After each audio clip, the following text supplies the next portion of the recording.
jangan lupa untuk subscribe channel YouTube Berry Riana karena subscribe itu gratis. Hai. Baik pemirsa dan juga hadirin, Anda masih bersama kami di I'm Possible, dari Impossible jadi I'm Possible.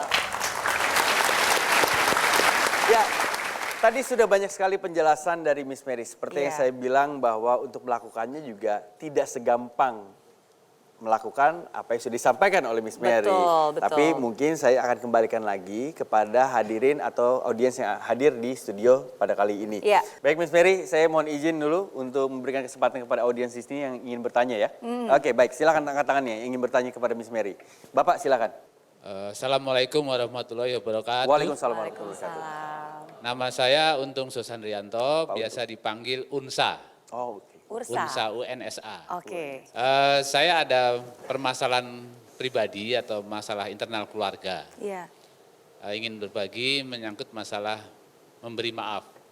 Saya memang agak sulit untuk memberi maaf. Kejadiannya ini 2 minggu yang lalu, Miss Mary. Di rumah saya sendiri ada sedikit keributan di antara saya dengan anak saya dan istri saya. Setelah terjadi keributan, tiba-tiba anak saya itu memukul saya, muka saya ini, pelipis saya dipukul, cukup keras gitulah ya, agak sedikit dipukul, ditampar. Nah kemudian istri saya nangis. Nah dengan kejadian itu saya merasa bahwa anak saya yang saya cintai ini kok berani memukul saya. Iya. Dan saya sampai detik ini belum bisa memaafkan. Nah untuk ini saya ingin mencoba untuk mencari solusi lah bagaimana untuk bisa memaafkan.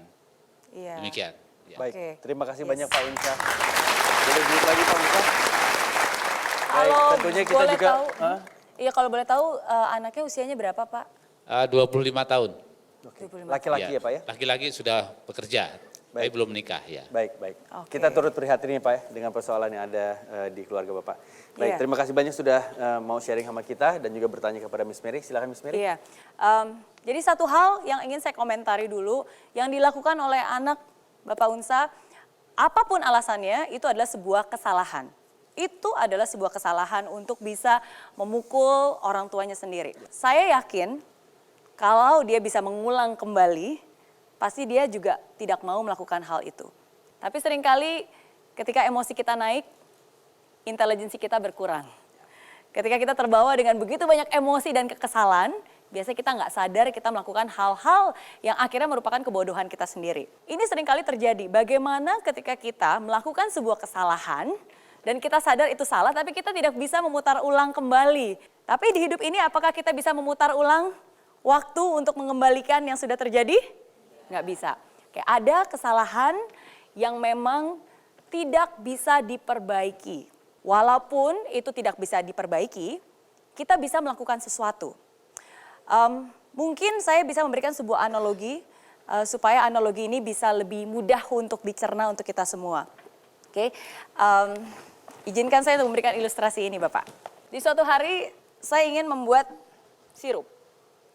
Saya ambil gelas yang berisi air, saya tuang airnya di sini, lalu saya ambil sirupnya.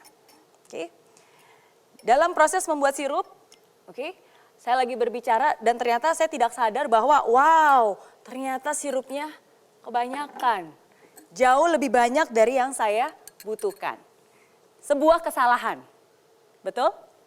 Sekarang saya tanya, apakah saya bisa memisahkan antara kesalahan yang sudah terbuat? Apakah saya bisa memisahkan sirup dari airnya? Bisa nggak? Nggak bisa. Nggak bisa. Tapi ada yang bisa kita lakukan. Kalau Anda jadi saya, apa yang Anda lakukan terhadap gelas yang sudah berisi sirup yang kebanyakan ini, yang sangat asam ini? Apa yang Anda lakukan? Ada yang bisa komentar? Ya, betul. Anda akan ambil wadah yang lebih besar, oke, seperti ini. Oke, dan Anda akan tuangkan kesalahan itu terhadap wadah yang lebih besar. Lalu apa yang Anda lakukan? Menambah air. Anda akan tambah air. Sampai kira-kira sesuai. Oke? Dan tebak, apa yang Anda bisa lakukan dengan sirup yang sekarang jauh lebih banyak. Anda bisa membuat bukan hanya 1 gelas, tapi sekarang Anda bisa membuat untuk beberapa gelas.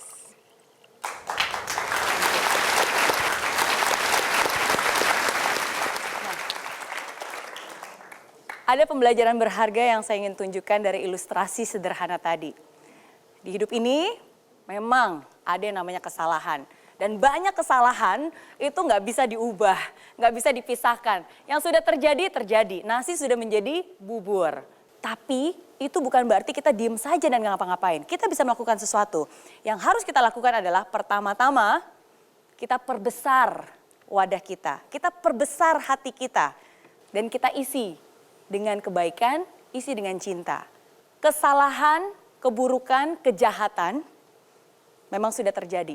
Tapi kalau kita menyiraminya dengan lebih banyak kebaikan, lebih banyak lagi, lebih banyak lagi, lebih banyak lagi, lama-lama kejahatan dan kesalahan itu pun tidak akan terasa. Luka yang ada, memang ada.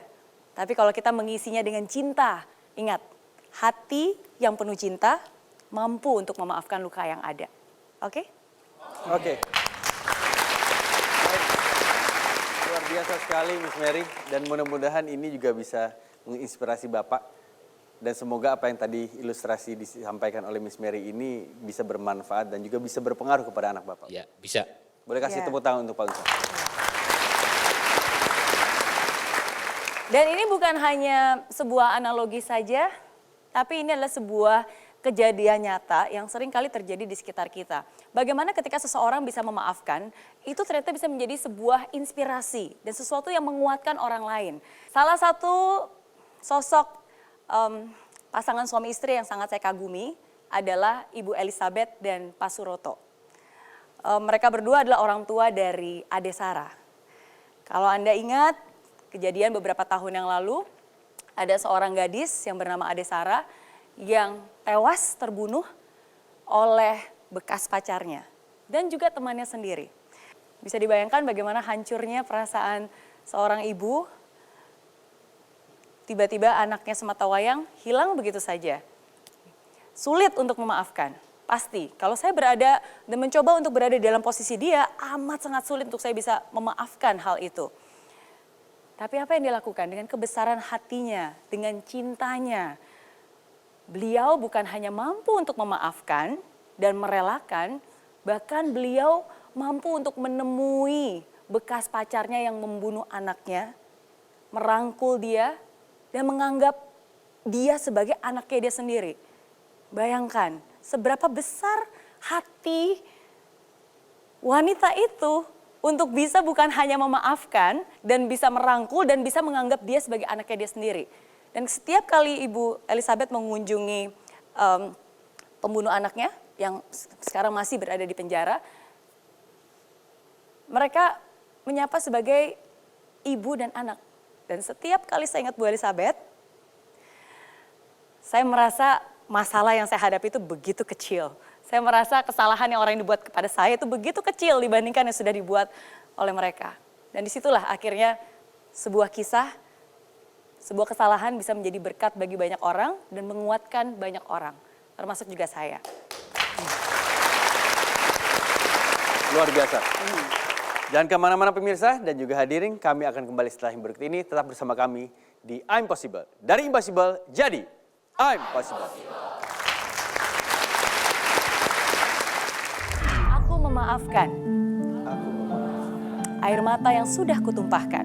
air mata yang sudah kutumpahkan. Aku memaafkan rasa sakit dan semua kekecewaan.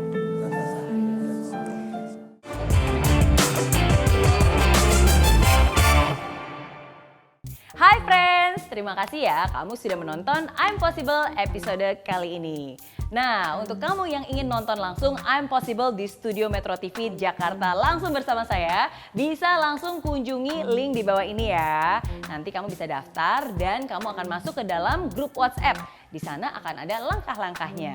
Dan pendaftaran gratis. Jadi tunggu apa lagi? Daftarkan diri kamu sekarang juga, bawa teman yang banyak, dan sampai ketemu di studio Grand Metro TV. Oke?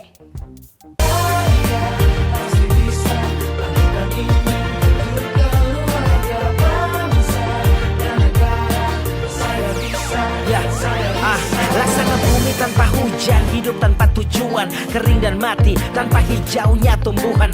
Demikian kalau mimpi tak kunjung terjadi.